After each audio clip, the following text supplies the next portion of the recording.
Hey friends, hello and welcome back to this YouTube channel. In today's another video tutorial, I'm going to share it to you on how you can use the eraser in your Microsoft Word. So let's go quick into it.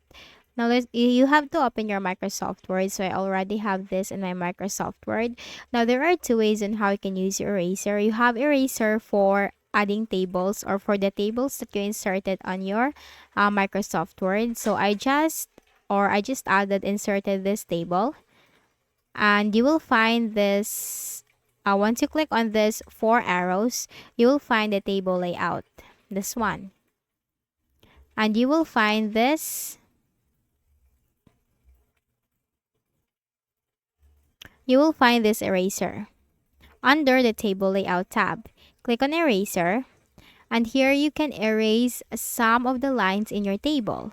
You just need to drag the eraser to the line that you want to erase, like that, to make some sections in it. If you want to also erase the borders, you can simply do that. And this is now how it looks like using the eraser in the Microsoft Word. Another way, we have another eraser. We have this for drawing. So let me quickly insert another page and click on the draw tab right here, which is next to insert. And let me quickly draw.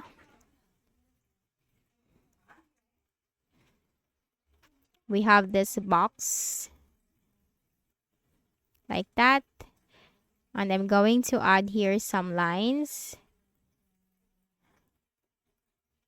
like that.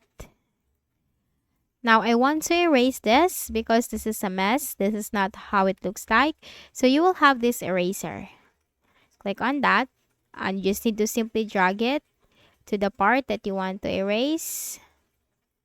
And that's it. That's how you can use the eraser in your Microsoft Word.